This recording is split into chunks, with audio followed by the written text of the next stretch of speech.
അതിന്റെ ഇന്നത്തെ സുപ്രീം കോടതിയുടെ ഒരു വിധി വന്നിട്ടുണ്ട്. കോവിഡ് ബാധിച്ച് മരിച്ച കുടുംബാംഗങ്ങൾക്ക് സഹായധനം നൽകണമെന്നതാണ് കോടതിയുടെ വിലയിരുത്തൽ. സ്വാഗതം ചെയ്യപ്പെടേണ്ടുന്ന ന്യായമായ ഒരു വിധിയായിട്ടാണ് ഞാൻ അതിനെ കാണുന്നത്. വളരെ കഷ്ടപ്പെടുന്ന കുടുംബത്തിൽ എല്ലാം തകർത്തെറിഞ്ഞ കോവിഡിന്റെ ജീവിക്കുന്ന രക്തസാക്ഷികളായി വരുമാനമില്ലാത്ത എത്രയോ ആളുകളടങ്ങുന്ന കുടുംബം നമ്മുടെ മുൻപിലോട്ട് നമുക്ക് എല്ലാ ആളുകൾക്കും അറിയാം. അവർക്ക് ഒരു സഹായമായി, ഒരു ആശ്രയമായി ഈ ഉത്തരവ് മാറും എന്നതുകൊണ്ട് തന്നെ ഈ വിധിയെ ഞങ്ങൾ ഹൃദയപൂർവ്വം സ്വാഗതം ചെയ്യും.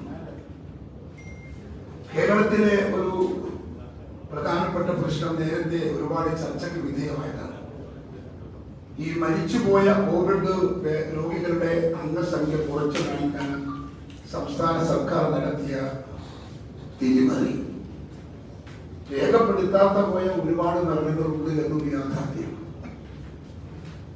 എത്രയോ ആളുകളുണ്ട്. ഞാൻ എൻ്റെ ഒരു സ്വന്തം അനുഭവം പറയാം. എൻ്റെ ബ്രദർ, എൻ്റെ രണ്ടാമത്തെ ബ്രദർ കോവിഡ് വന്നാണ് മരിച്ചത്. പക്ഷേ കോവിഡ് വന്ന് അപ്പം മരിച്ചില്ല. അദ്ദേഹം നെഗറ്റീവായി വീട്ടിൽ വന്നപ്പോൾ ശ്വാസത്തിന്റെ ലങ്സിലെ കംപ്ലൈന്റുമായി കുറച്ച് കഴിയുമ്പോൾ അത് ഓക്സിജൻ കൊടുക്കുന്നിടത്തേക്കെത്തി. കുറേ കൂടെ കൂടുതലായപ്പോൾ അത് വെന്റിലേറ്ററിലേക്കായി. വെന്റിലേറ്ററിൽ നിന്ന് കൂടിയാണ് എൻ്റെ ബ്രദർ മരിക്കുന്നത്. സത്യത്തിൽ മരണത്തിന്റെ അടിസ്ഥാന കാരണം കോവിഡാണ്. പക്ഷെ എൻ്റെ ജ്യേഷ്ഠന്റെ പേര് കോവിഡ് കാരണം കൊണ്ട് മരിച്ച ആളുകളുടെ ലിസ്റ്റ് അദ്ദേഹത്തിന്റെ പേരില്ല. അത് ഈ ആനുകൂല്യം കിട്ടാൻ വേണ്ടി ഞാൻ പറയുന്നതല്ല, നിങ്ങളുടെ ആനുകൂല്യം വേണ്ട. പക്ഷെ ഇതുപോലെ ഒരുപാട് ആയിരക്കണക്കിന് ആളുകൾ കേരളത്തിൽ ഉണ്ട് എന്നൊരു യാഥാർത്ഥ്യമാണ്. സംസ്ഥാന സർക്കാർ നമ്മളൊക്കെ പ്രതികരിച്ച് അത് പുനഃപരിശോധിക്കണമെന്ന് പറഞ്ഞതിന് പുച്ഛിച്ചു തള്ളി എന്നാണ് യാഥാർത്ഥ്യം. മനുഷ്യത്വമുണ്ട്, മരണിക്കാത്തൊരു മനുഷ്യത്വം ഈ സർക്കാരിനുണ്ടെങ്കിൽ ആരോരുമില്ലാതെ കഷ്ടപ്പെടേണ്ടി വരുന്ന കോവിഡ് മരണപ്പെട്ടുപോയ കോവിഡ് രോഗികളുടെ അനന്തരാവകാശികൾക്ക് ആ സഹായധനം ലഭ്യമാകാനെങ്കിൽ ഒരു പരിശോധന നടത്തി യഥാർത്ഥത്തിൽ കോവിഡ് വന്ന് മരിച്ച ആളുകളുടെ പേരുകൾ എൻട്രി ആക്കണം എന്ന് ഞങ്ങൾ സർക്കാരിനോട് ആവശ്യപ്പെടുകയാണ്. ഇതൊരു പ്രക്ഷോഭമായിട്ട് പോകാനൊന്നും ഞങ്ങളെ പ്രേരിപ്പിക്കരുത്. ആയിരക്കണക്കിന് ആളുകളുടെ പ്രശ്നമാണ് എന്ന് പറയുമ്പോൾ അതിന്റെ ഗൗരവം ഉൾക്കൊള്ളാൻ കേരളത്തിന്റെ മുഖ്യമന്ത്രിക്ക് സാധിക്കണം. രണ്ടാമത്തെ വിഷയം, ഇപ്പോ ഇവിടെ 400 പരം ബിവറേജ് കോർപ്പറേഷന്റെ ഡിപ്പോകൾ തുറന്നു വെച്ചിട്ടുണ്ട്. കുട്ടികളുടെ എക്സാമിനേഷൻ നടക്കുകയാണ്. ഒരു നിയന്ത്രണവുമില്ല എവിടെയും. കോളേജിൽ പരീക്ഷ എഴുതാൻ പോയ കുട്ടികളെ പരീക്ഷ സെന്ററിന്റെ പരിസരത്ത് ഞാനും നിങ്ങളും ചാനലിലൊക്കെ കണ്ടു. എത്ര കുട്ടികളാണ് കൂടി നിൽക്കുന്നത്? ഒരു തരത്തിലുള്ള മാനദണ്ഡം പാലിക്കാതെ കുട്ടികൾ പരീക്ഷ എഴുതാൻ പോവുകയാണ്. സർക്കാരിനോട് ഞങ്ങൾ ആവർത്തിച്ച് ആവശ്യപ്പെട്ടു, പരീക്ഷ ഇത്തിരി മാറ്റിവെക്കണം. കുട്ടികളുടെയും കൂടി ആവശ്യമായിരുന്നു അത്. 6ാം സെമസ്റ്റർ എന്ന് പറയുമ്പോൾ 4ഉം 5ഉം കടന്ന പരീക്ഷ റിസൾട്ട് വന്നിട്ടില്ല. 4ന്റെ ഇപ്പൊ വന്നു തോന്നുന്നു, 5ന്റെ റിസൾട്ട് വന്നിട്ടില്ല. അപ്പൊ സർക്കാർ വളരെ നിശ്ചയദാർഢ്യത്തോടെ അല്ലെങ്കിൽ നിർബന്ധ ബുദ്ധിയോടെയാണ് ഈ എക്സാമിനേഷൻ നടത്തുന്നത്. ഞങ്ങൾ നിരവധി ആളുകളോട് ആവശ്യപ്പെട്ടു. വകുപ്പ് മന്ത്രിയോട് പറഞ്ഞു, മുഖ്യമന്ത്രിയോട് പറഞ്ഞു, ഗവർണറോട് പറഞ്ഞു, പ്രതിപക്ഷ നേതാവ് ഫോണിൽ സംസാരിച്ചു. ഇതൊക്കെ ആയിട്ട് പോലും തികഞ്ഞ ഏകാധിപത്യ തീരുമാനമാണ് ഗവൺമെന്റ് നടപ്പിലാക്കിയത്. കുട്ടികളിൽ മഹാഭൂരിപക്ഷം പേരും പോകാൻ പഠിച്ചവരാണ്. അവർക്ക് ജീവനല്ലേ വരുന്നത്. വാക്സിൻ കഴിഞ്ഞിരുന്നു എങ്കിൽ പ്രശ്നമില്ല. ഇവിടെ വാക്സിൻ കഴിഞ്ഞിട്ടില്ലെന്ന് മാത്രമല്ല, കുട്ടികൾക്ക് വാക്സിൻ തുടങ്ങിയിട്ട് പോലുമില്ല. 18 വയസ്സുകാർക്ക് ഇവിടെ തുടങ്ങിയിട്ട് പോലുമില്ല. അത് കുട്ടികളെ കുറ്റാണോ? ഒരു പരീക്ഷയാണോ വരുന്നത്? അതല്ല, കുട്ടികളുടെ ജീവനാണോ? ഒരു മനുഷ്യത്വമുള്ള സർക്കാർ അത് ആലോചിക്കണ്ടേ? വളരെ ഗൗരവമുള്ള പ്രശ്നമാണ് സർക്കാരിന്റെ മുമ്പിൽ ഞങ്ങൾ ഇന്ന് പറയുന്നത്. ഇവിടെ ഇപ്പൊ നമ്മുടെ കേരളത്തിൽ ഇതിന്റെ പെർസെന്റേജ് കൂടുകയാണ്. നമുക്കറിയാം, കേരളത്തിൽ ഇന്നലെ 11%. അപ്പോ അതേ സമയത്ത് ആദ്യം വന്ന ബോംബെയിലൊക്കെ 4.7%, മഹാരാഷ്ട്രയിൽ 5% ഡൽഹിയിൽ 0.2 ആണ്. അവിടെയൊക്കെ കുറയുന്നു. ഡൽഹിയൊക്കെ എത്രമാത്രം കുറഞ്ഞു? എന്താ ഇവിടെ കുറയാത്തത്?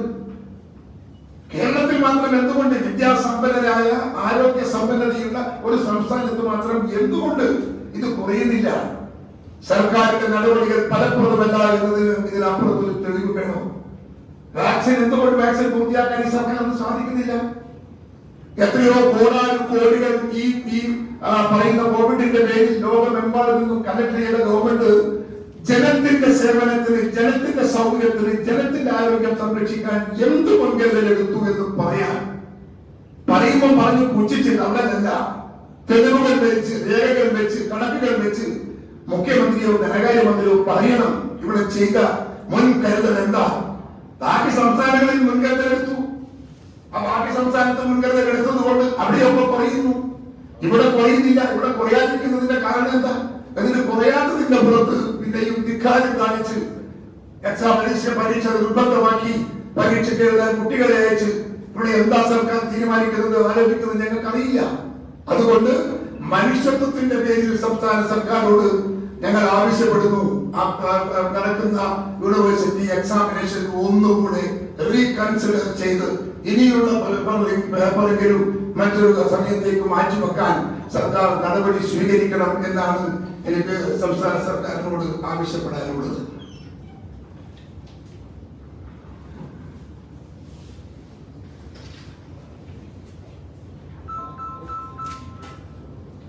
ഈ കോവിഡ് വാക്സിന്റെ കാര്യത്തിൽ ഇപ്പോഴും തീർത്തും ഒരു ഇരുട്ടിക്കപ്പുറമാണ് ഗവൺമെന്റ്.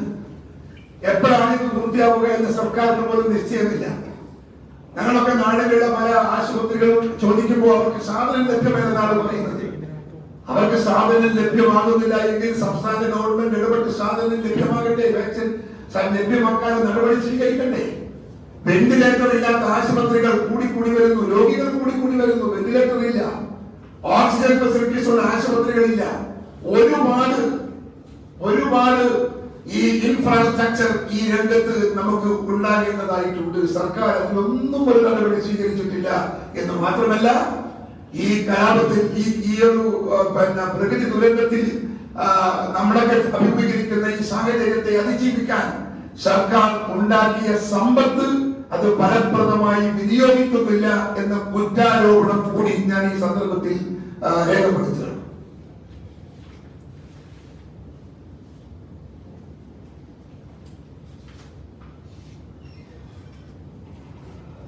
ഞാൻ പറയാൻ ഉദ്ദേശിച്ച വിഷയം ഇത്രയാണ്. ഇനി നിങ്ങൾക്ക് എന്തെങ്കിലും ചോദിക്കാനുണ്ടെങ്കിൽ ചോദിക്കാം, മറുപടി പറയും.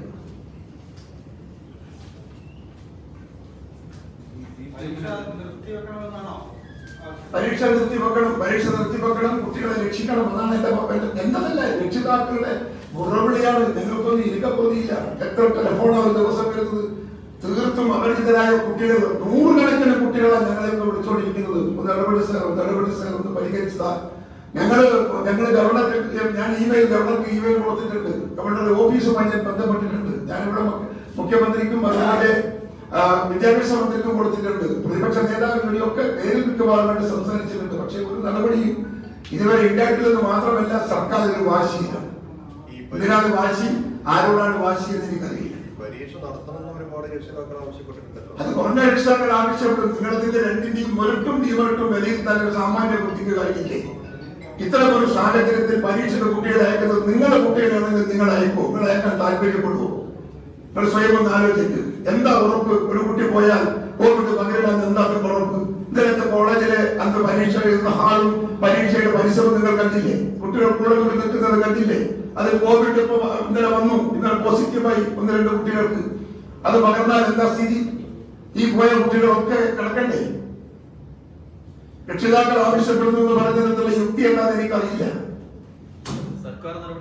ഞാനിത് പറയുന്നത് എല്ലാ പരീക്ഷയും കഴിഞ്ഞ് റിസൾട്ട് വന്നതാണെന്ന് തിരക്കടില്ല.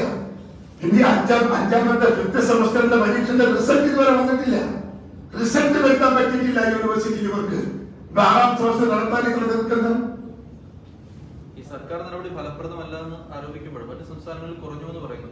ഏത് തരത്തിൽ വേണം ഈ നടപടി എന്നൊരു നിർദ്ദേശം വെക്കാൻ? നടപടി ഇവിടെ തന്നെ വാക്സിൻ ചെയ്യലാണ് ഏറ്റവും ഫലപ്രദമായ നടപടി. പരമാവധി ആളുകളെ വാക്സിൻ ചെയ്യുക. ഞാൻ ചോദിക്കുന്നത്, വാക്സിൻ ചെയ്യുന്നതിന് പ്രായത്തിന്റെ അതിർവരമ്പുകൾ തിരിക്കുന്നതിൽ എന്ത് യുക്തിയാണ്? എല്ലാ ആളുകൾക്കും ഇത് വേണ്ടേ? പ്രസിഡന്റ്, ഈ വാക്സിനെ കുറിച്ച് ഒരു മാനമില്ലാതെ ഞങ്ങൾ ഈ പറയുന്നത്. കാരണം വാക്സിന്റെ മാനദണ്ഡം നിശ്ചയിക്കുന്നത് കേന്ദ്ര സർക്കാരാണ്, സംസ്ഥാന സർക്കാരല്ല. വാക്സിൻ ഇപ്പൊ നിലവിൽ വാക്സിൻ നൽകുന്നത് കേന്ദ്ര ഗവൺമെന്റ് കീഴിലാണ്. കേരളത്തിന് ആവശ്യപ്പെട്ടിട്ട് 1 കോടി വാക്സിൻ ആവശ്യപ്പെട്ടിട്ട് പോലും കൊടുത്തില്ല. ഇന്നലെ മുഖ്യമന്ത്രി അത് പറഞ്ഞു വാക്സിൻ. അപ്പൊ നിങ്ങൾ ഇത് സംസ്ഥാന ഗവൺമെന്റ് കേന്ദ്രത്തില് നിങ്ങൾ കുറ്റപ്പെടുത്തുന്നത്. അതുപോലെ സംസ്ഥാന സർക്കാർ മുഖ്യമന്ത്രി ഇത് തന്നെയാണ് പറഞ്ഞുകൊണ്ടിരിക്കുന്നത്. മുഖ്യമന്ത്രി പറഞ്ഞ ആവശ്യത്തിന് വാക്സിൻ തരുന്നില്ല, കേരളത്തിൽ ഉത്പാദിപ്പിക്കാനുള്ള അനുമതി ആവശ്യപ്പെട്ടിട്ട് വാക്സിൻ അനുമതി ആവശ്യപ്പെട്ടിട്ട് കൊടുക്കുന്നില്ല. മറ്റൊന്ന് ഈ മരണം റിപ്പോർട്ട് ചെയ്യുന്നത് പറഞ്ഞിട്ടുണ്ടെങ്കിൽ കേന്ദ്ര ഗവൺമെന്റിന്റെ മാനദണ്ഡ പ്രകാരമാണല്ലോ മരണം റിപ്പോർട്ട് ചെയ്യുന്നത്. അതിൽ നിന്ന് വ്യത്യസ്തമായ രീതിയിൽ സംസ്ഥാന സർക്കാരും മരണം അങ്ങനെ പഞ്ചാബിൽ എവിടെയെങ്കിലും അങ്ങനെ കോൺഗ്രസ് ഭരിക്കുന്ന ഏതെങ്കിലും സംസ്ഥാനത്തിൽ വ്യത്യസ്തമായിട്ടാണ് ഈ മരണം ഇവിടെ റിപ്പോർട്ട് ചെയ്യുന്നത്. വ്യത്യസ്തമായിട്ടാണ്. ഇവിടെ ഞാൻ ഒറ്റ ചോദ്യം നിങ്ങളെ സാമാന്യ ബുദ്ധിയോട് ഞാൻ ചോദിക്കുന്നുള്ളൂ. ഈ രോഗം വന്ന് മരിച്ചവരെല്ലാം കോവിഡിന്റെ മരണത്തിന്റെ രക്തസാക്ഷികളല്ലേ? അത് നിങ്ങൾ സംസ്ഥാന ഗവൺമെന്റിന് കേന്ദ്ര ഗവൺമെന്റുമായി അഭിപ്രായ വ്യത്യാസമുണ്ടെങ്കിൽ നിങ്ങൾ സംസാരിച്ച് തീർക്കേണ്ടുന്ന വിഷയമാണ്. ഞങ്ങളുടെ മുമ്പിൽ ഇപ്പൊ സംസ്ഥാന സർക്കാരാണ് ഞങ്ങളുടെ രക്ഷാധികാരി. ഞങ്ങൾക്ക് അവരോടല്ലേ പറയാൻ പറ്റുന്നത്. ഞങ്ങൾ കേന്ദ്രത്തോട് ഞങ്ങൾ ആവശ്യപ്പെട്ടിട്ടുണ്ട്. അഖിലേന്ത്യാ കോൺഗ്രസ് കമ്മിറ്റി നേതൃത്വം പലവട്ടം ആവശ്യപ്പെട്ടു. രാഹുൽ ഗാന്ധി എത്ര തവണ ആവശ്യപ്പെട്ടു കേന്ദ്ര സർക്കാരിനോട്. അവിടെ തെറ്റുകളെയും കുറ്റങ്ങളെയും ചൂണ്ടിക്കാട്ടി ഞങ്ങളെ കേന്ദ്ര കമ്മിറ്റി വിമർശിക്കുന്നു. പക്ഷപാതം അതിനകത്തില്ല. ഞാൻ പറയുന്നത് ഒരു പൊതു സത്യം, വിമർശിക്കാനല്ല. തിരുത്താൻ പറ്റുമെങ്കിൽ തിരുത്താനും അതിന്റെ നല്ല വശം ഉൾക്കൊള്ളാൻ പറ്റുമെങ്കിൽ ഉൾക്കൊള്ളാനുമുള്ള അപേക്ഷയുമായിട്ടാണ് ഞങ്ങൾ സംസാരിക്കുന്നത്. വിമർശനമായിട്ട് ഇതിനെ കാണണ്ട. അപകടവുമായി ബന്ധപ്പെട്ട് വലിയ കൊട്ടേഷൻ ആരോപണങ്ങൾ വന്നുകൊണ്ടിരിക്കുകയാണ്. CPM-ന്റെ നേരെയാണ് ആരോപണങ്ങൾ വന്നുകൊണ്ടിരിക്കുന്നത്. കൃത്യമായ ഒരു പ്രതികരണം എന്റെ ഭാഗത്തുനിന്ന് പ്രസിഡന്റായിട്ട് വന്നില്ലെങ്കിൽ ഒരു പാർട്ടിയുടെ ഭാഗത്തുനിന്ന് വന്നിട്ടുണ്ട് വ്യക്തമായിട്ട്. ഞങ്ങൾക്ക് ഇതൊരു പുത്തരിയല്ല. ഇപ്പൊ അവിടെ ഇതൊക്കെയോ കാലമായി കണ്ണൂരിൽ നടക്കുന്ന വിഷയമാണ്. TP ചന്ദ്രശേഖരന്റെ കൊലപാതകത്തിന് ശേഷം ജയിലിലേക്ക് കുടിശ്ശിനിയും സഹപ്രവർത്തകന്മാരും നിർമ്മാണി മണ്ണൂരും ഇവരൊക്കെ ജയിലിൽ പോയതിനു ശേഷം കണ്ണൂരിലെ സെൻട്രൽ ജയിലിന്റെ ഒക്കെ സാഹചര്യം ഞാൻ എത്രയോ തവണ നിങ്ങളുടെ മുമ്പിൽ ഞാൻ പറഞ്ഞിട്ടുണ്ട്. മുഖ്യമന്ത്രി ഇന്നലെ ചാനലിൽ പറയുന്നത് കേട്ടു, വളരെ ലാഘവത്തിൽ കുറ്റം ചെയ്തവരെ ആരെയും ഞങ്ങൾ ഉൾക്കൊള്ളില്ല. ഈ പറയുന്ന ആരെയെങ്കിലും ഒന്ന് പാർട്ടിയിൽ നിന്ന് പുറത്താക്കിയിട്ട് നട്ടലോടെ എന്ന് പറയാൻ മുഖ്യമന്ത്രിക്ക് സാധിക്കുമോ? സാധിക്കുമോ? I challenge. കൊടിശ്ശേരിക്കെതിരെ നടപടി സ്വീകരിക്കാൻ ഇവർക്ക് സാധിക്കുമോ? നിർമ്മാണി മനോജിന് നടപടി സ്വീകരിക്കാൻ ഈ സർക്കാരിന് സാധിക്കും, CPM-ന് സാധിക്കും. അല്ല, ഇത് തന്നെയാണ് നിങ്ങളുടെ പാർട്ടിയിലില്ല എന്ന് നിങ്ങളുടെ പ്രതികളും നിങ്ങളുടെ പാർട്ടിയും പരസ്പര സഹായ സഹകരണ സംഘങ്ങളാണ്. ഇപ്പോ ആകാശത്തിലേക്ക് പറഞ്ഞില്ലേ, ഞാൻ പാർട്ടിയിലില്ല, എന്നെ പുറത്താക്കിയിരിക്കുന്നു. PPD പോയി പത്രസമ്മേളനം ശ്വാസം മുട്ടി പറയുന്നു പുറത്താക്കി. ഇതൊക്കെ സാമാന്യ ബുദ്ധിയുള്ള ആളുകളുടെ മുമ്പിൽ നിങ്ങൾ നടത്തുന്ന നാടകം. ആ നാടകം കളിച്ചുകൊണ്ടൊന്നും ജനത്തിന് അത് ബോധ്യാവില്ല. ഇവരൊക്കെ ഇന്നും CPM-ന്റെ പാർസലാണ് എന്ന് കണ്ണൂരിലേക്ക് തെളിവുകൾ സഹിതം പറയാം.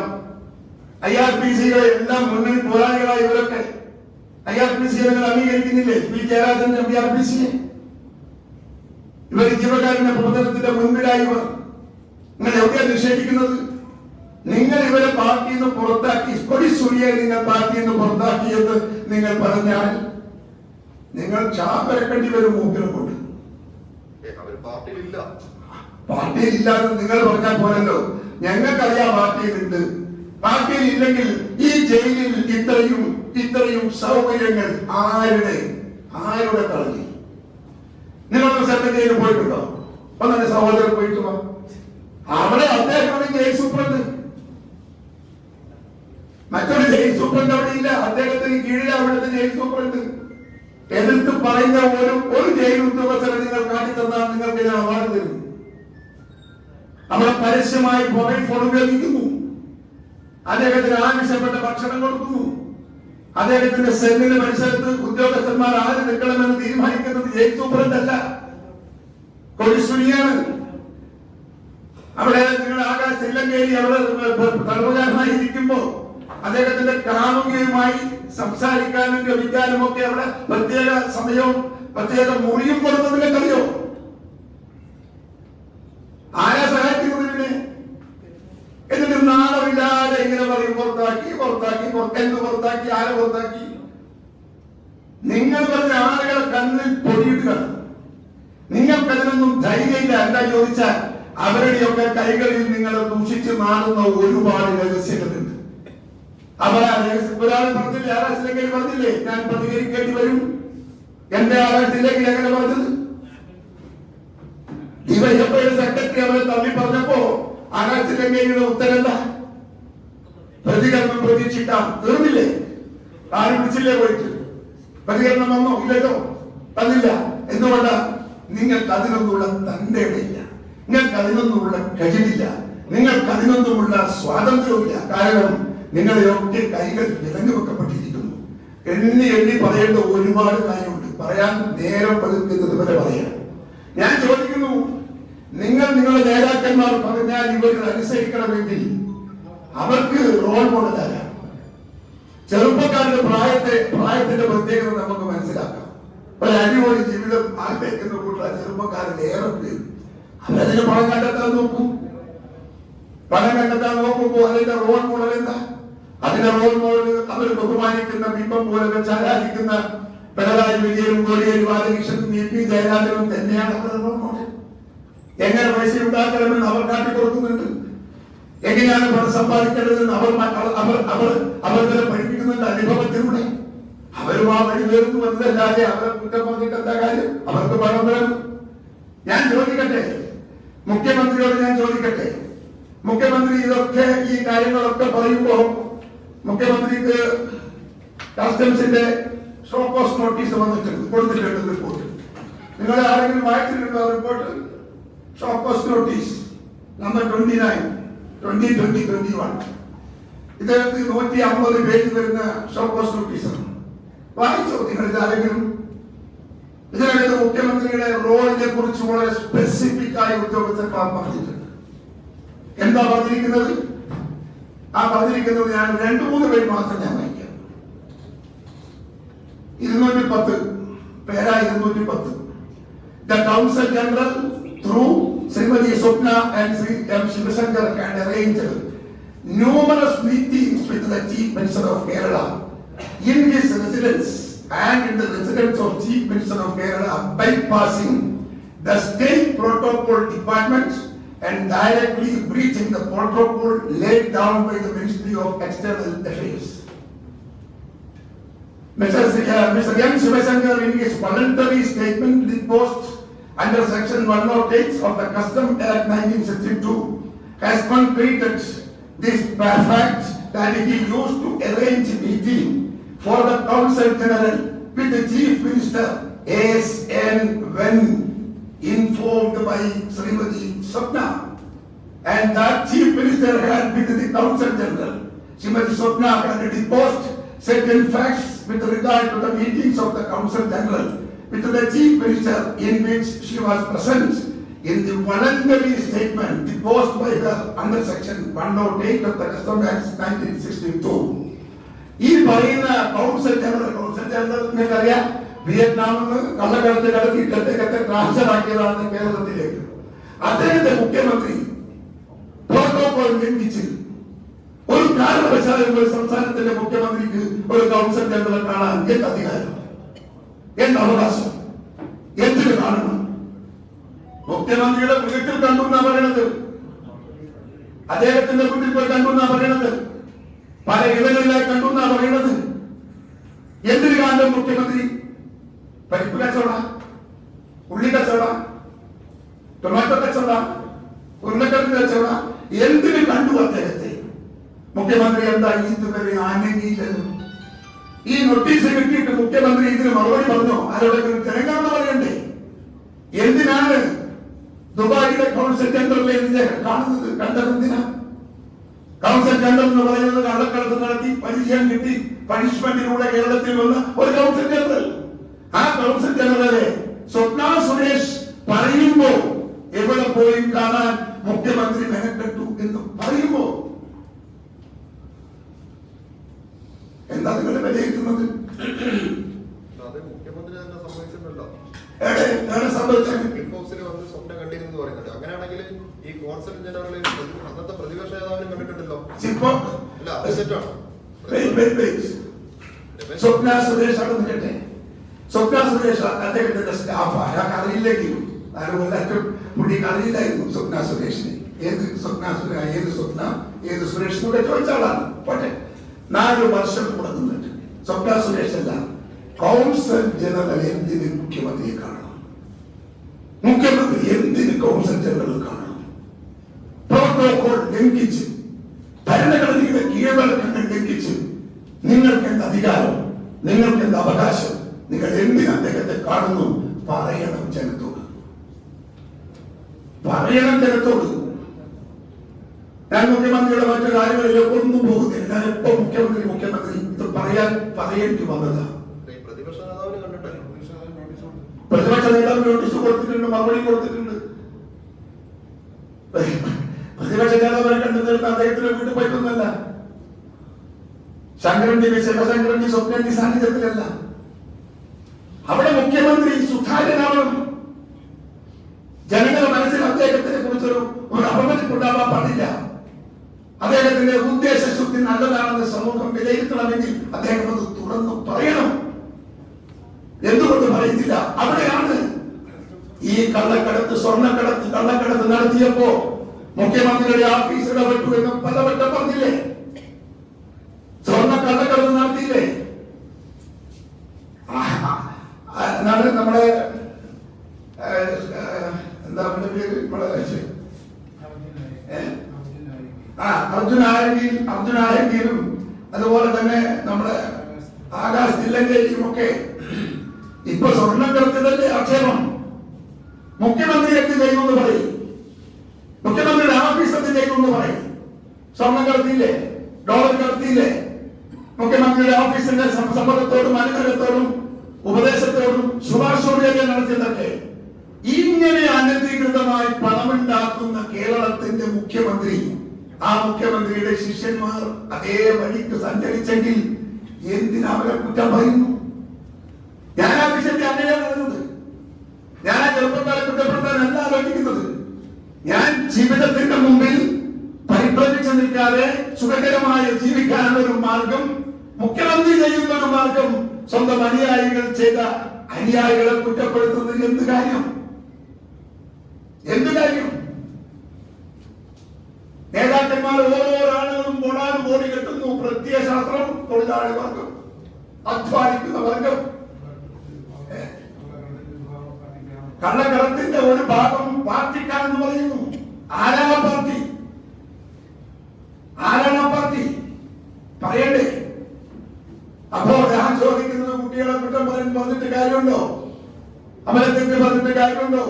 അവർ ആരാധിക്കുന്ന മുഖ്യമന്ത്രി, മറ്റു നേതാക്കന്മാർ, ഇ പി ജയരാജനൊക്കെ ഇന്നിപ്പോ എന്താണ് നിലവാരം? തൊഴിലാളിയുടെ നിലവാരം എന്താ? പിണറായിയുടെ നിലവാരം എന്താ? തൊഴിലാളി സർവാധിപത്യം പോയി മുതലാളി സർവാധിപത്യത്തിലേക്കല്ലേ ഇവരൊക്കെ പോകുന്നത്? തൊഴിലാളി വർഗത്തെ കുറിച്ച് സംസാരിക്കാൻ ധാർമ്മികമായ അവകാശം നഷ്ടപ്പെട്ടവരല്ലേ ഈ കമ്മ്യൂണിസ്റ്റ് നേതാക്കന്മാർ? കമ്മ്യൂണിസ്റ്റ് പറയാ, നിങ്ങൾക്ക് ധാർമ്മികമായ അവകാശമുണ്ടോ? എന്താ കമ്മ്യൂണിസം? നിങ്ങൾ നടപ്പിലാക്കുന്ന കമ്മ്യൂണിസം എന്താ? നിങ്ങൾ ജീവിക്കുന്ന കമ്മ്യൂണിസ്റ്റുകാരനായിട്ടാണോ? അച്യുതാനന്ദൻ പറഞ്ഞാൽ മനസ്സിലാകും, നായനാർ പറഞ്ഞാൽ മനസ്സിലാകും, പിണറായി വിജയൻ പറഞ്ഞാൽ എനിക്ക് മനസ്സിലാവില്ല, ഇ പി ജയരാജൻ പറഞ്ഞാൽ എനിക്ക് മനസ്സിലാവില്ല, കോടിയേരി പറഞ്ഞാൽ എനിക്ക് മനസ്സിലാവില്ല. കമ്മ്യൂണിസ്റ്റുകാരുണ്ട് ഇവിടെ. ആരാ കമ്മ്യൂണിസ്റ്റുകാർ? അവർ യഥാർത്ഥ കമ്മ്യൂണിസ്റ്റുകാരാ. നിങ്ങളെപ്പോലുള്ള ഹിപ്പോക്രറ്റ് കമ്മ്യൂണിസ്റ്റുകളല്ല.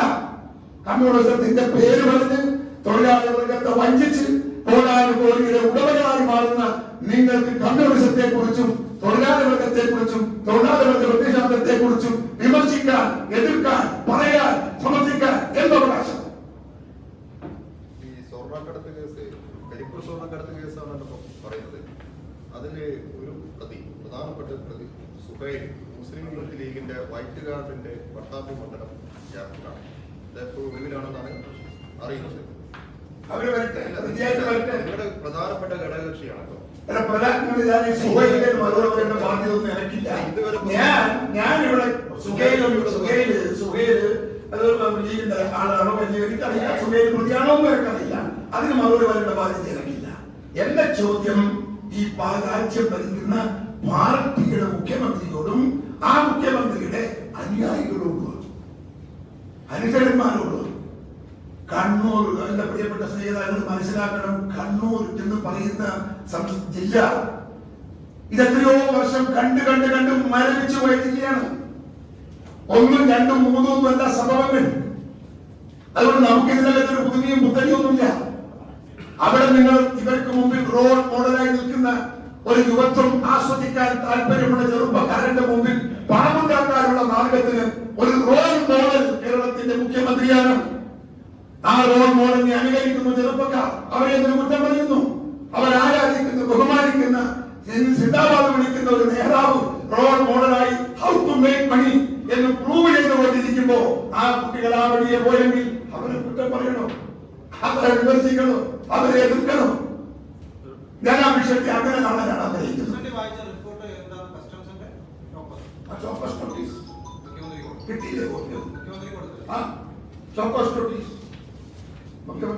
കഴിഞ്ഞ നിയമസഭാ തെരഞ്ഞെടുപ്പിന് മുമ്പ് ഈ വിഷയങ്ങളെല്ലാം കേരളത്തിൽ പൊതുവെ ചർച്ച ചെയ്ത വിഷയങ്ങളാണ്.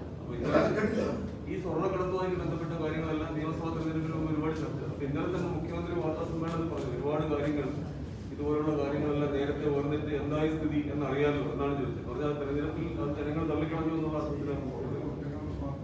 അത് ചെയ്ത കുറ്റങ്ങൾക്ക് മാപ്പാവും. അത് ഏതോ കുറ്റങ്ങൾക്ക് മാപ്പാണോ?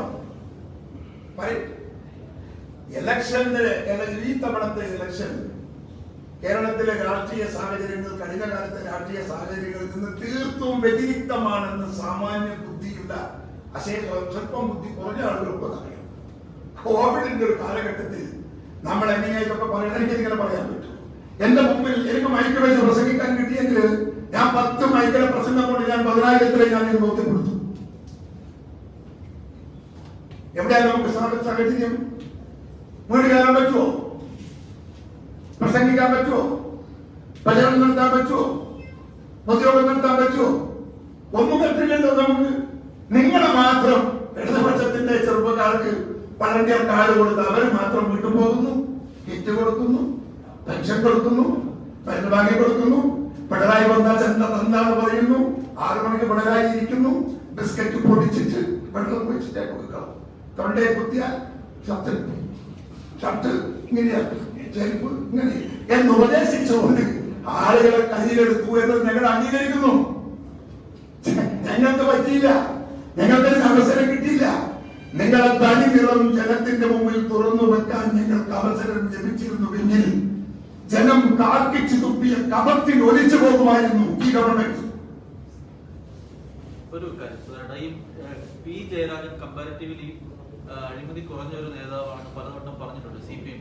പക്ഷേ ഈ അടുത്ത ദിവസം മുതൽ ആരോപണം ഈ പി ജയരാജൻ നേതൃത്വത്തിലുള്ള IRPC-യിലേക്ക് ഇങ്ങനെയുള്ള കൊട്ടേഷന്റെ ഭാഗമായിട്ടുള്ള കള്ളപ്പണമൊക്കെ വരുന്നു എന്നുള്ള രീതിയിൽ യൂത്ത് കോൺഗ്രസ് ആരോപണം. അത് വിശ്വസിക്കുന്നുണ്ടോ? എന്റെ മുമ്പിൽ തെളിവൊന്നുമില്ല. പക്ഷേ വരുമാനമുണ്ട്, വരുമാനം എവിടെ നിന്നാണെന്ന് അന്വേഷിക്കും. അത് അവര് തന്നെ പറയുന്നു. ജയരാജൻ തന്നെ പറയണം IRPC-യുടെ മണിയുടെ സോദരസ് എന്താണെന്ന്. അദ്ദേഹം പറയുന്ന യുക്തി എനിക്ക് അദ്ദേഹത്തിന് കള്ളപ്പണം വരുന്നതെന്നുള്ള വിവരമില്ല. ഞാനദ്ദേഹം ഇതുവരെ പറഞ്ഞിട്ടില്ല. അദ്ദേഹം ഒരു അഴിമതിക്കാരനാണെന്ന് ഞാൻ ഇന്നുവരെ പറഞ്ഞിട്ടില്ല. ഞാൻ പറയാത്ത കുറെ കമ്മ്യൂണിസ്റ്റുകാർ കൂടി ഉണ്ട്. എനിക്ക് യോജിപ്പുള്ളവരും യോജിപ്പില്ലാത്തവരും. ജയരാജനോടൊന്നും യോജിപ്പില്ല. പക്ഷേ ജയരാജന്റെ പണത്തെ ഞാൻ ഒരിക്കലും തള്ളി പറഞ്ഞിട്ടില്ല. അത് മനസ്സിലാക്കണം നിങ്ങൾ. ഞാൻ കുറ്റപ്പെടുത്തുന്നുവെങ്കിൽ അത് വിത്ത് ഓൾ റെലവന്റ് റെക്കോർഡ്സ്. അതുകൊണ്ടാണ് ഞാനിത് പറയുന്നത്. മുഖ്യമന്ത്രിയെ കുറിച്ചും ഞാൻ പേരെടുത്ത് പറഞ്ഞവരെ കുറിച്ചൊക്കെ ഉത്തമ ബോധ്യത്തിലാണ് പറയുന്നത്. നിങ്ങൾ വേറെ ഏത് കോടതിയിൽ വേണമെന്ന് പറഞ്ഞാലും ഞാൻ വരാം. കഴിഞ്ഞ ദിവസം ഷാഫി പറമ്പിൽ ആരോപണം ഉന്നയിച്ചിരുന്നു. അതായത് മുഖ്യമന്ത്രിയുടെ ഓഫീസിൽ പ്രധാനമായിട്ട് കൊട്ടേഷൻ സംഘിസ്ഥാനത്തിന് ബന്ധമുണ്ടെന്ന്. അത് പറഞ്ഞിട്ടുണ്ട്, അത് കേട്ടിട്ടുണ്ട്. അങ്ങനെ ഒരു സംഭവം ഉണ്ടെന്ന് പറയുന്നു. പക്ഷേ മുഖ്യമന്ത്രിയോട് ഇന്നലെ ചോദിച്ചപ്പോൾ എന്താ മുഖ്യമന്ത്രിക്ക് തുറന്ന് പറയാൻ പറ്റും? നിങ്ങൾ മാധ്യമങ്ങൾ ചോദിക്കുന്ന ചോദ്യം ഞാൻ കേൾക്കുന്നുണ്ട്. മുഖ്യമന്ത്രിയുടെ മറുപടി ഞാൻ കാണുന്നുണ്ട്.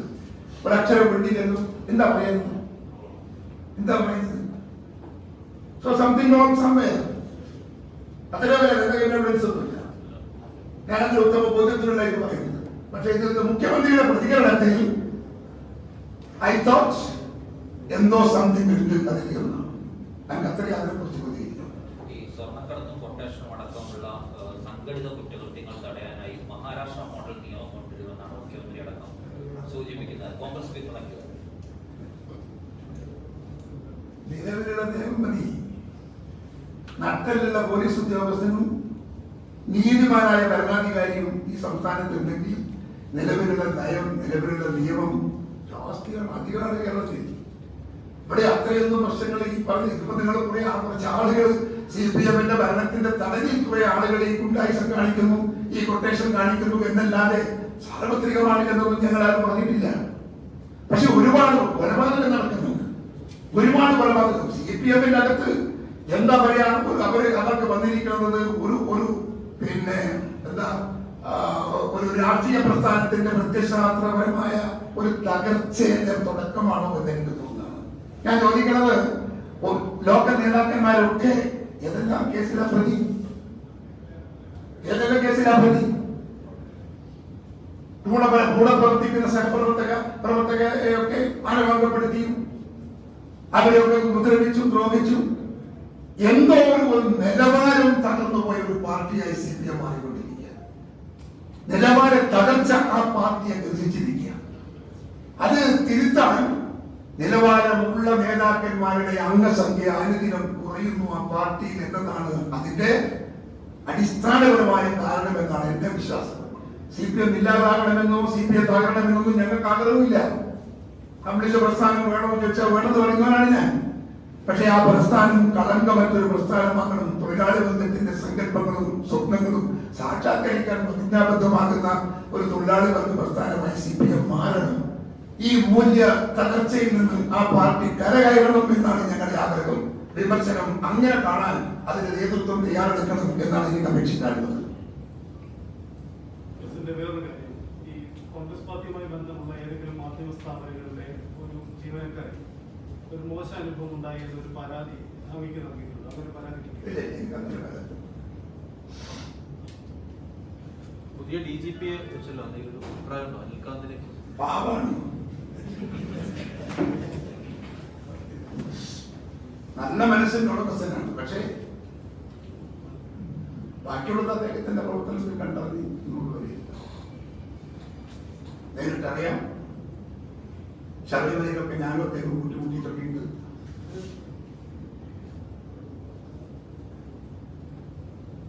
ഈ കേരളം പോലെ ഒരു സംസ്ഥാനത്ത് അദ്ദേഹത്തിന് നിശ്ചയദാർഢ്യം ഉണ്ടായാലും അവർ അദ്ദേഹത്തിന് മാത്രം നിശ്ചയദാർഢ്യം പോരല്ലോ. അതിന് നേതൃത്വം, ഭരണത്തിന് നേതൃത്വം കൊടുക്കുന്ന ഭരണകൂടത്തിനും ആ നിശ്ചയദാർഢ്യം വേണം. എങ്കിലേ ഒരു പോലീസ് ഉദ്യോഗസ്ഥൻ, പിന്നെ സർക്കാരിനെയൊക്കെ തള്ളിപ്പറഞ്ഞു പോകുന്ന നട്ടലുള്ള പോലീസ് ഉദ്യോഗസ്ഥന്മാർ കേരളത്തിൽ ഉണ്ടായിട്ടുണ്ട്. മുഖ്യമന്ത്രി പറഞ്ഞതനുസരിക്കാത്ത DGP-മാരൊക്കെ കേരളത്തിൽ ഉണ്ടായിട്ടുണ്ട്. മുഖ്യമന്ത്രിയുടെ പാർട്ടി പറഞ്ഞത് കേൾക്കാത്ത എത്രയോ SP-മാരുണ്ടായിട്ടുണ്ട്. എനിക്കറിയാം എത്രയോ ആളുകളുണ്ട്. നട്ടലുള്ള പറഞ്ഞത് സാധിക്കും, പക്ഷെ യഥാർത്ഥം അത് ഉണ്ടാവണമെന്നില്ല. അതുകൊണ്ട് അനിൽകാന്തിൻ്റെത് ഭാവി അദ്ദേഹത്തിന്റെ പ്രവർത്തനങ്ങൾ, അദ്ദേഹത്തിന്റെ ആക്ടിവിറ്റീസുകൾ, അദ്ദേഹത്തിന്റെ അത് തെളിയിക്കട്ടെ. അദ്ദേഹം ഒരു കഴിവും പ്രാപ്തിയുമുള്ള ഒരു ഉദ്യോഗസ്ഥനാണ്. അദ്ദേഹത്തിന് എല്ലാ ഭാവങ്ങളും ചെയ്യുന്നു. DCC പുനഃസംഘടനയായിട്ട് ബന്ധപ്പെട്ട് ചർച്ചകളൊക്കെ പൂർത്തിയായി.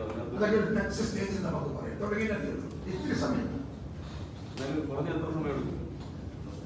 അപ്പൊ നമുക്കിടെ അവസാനിപ്പിക്കാം.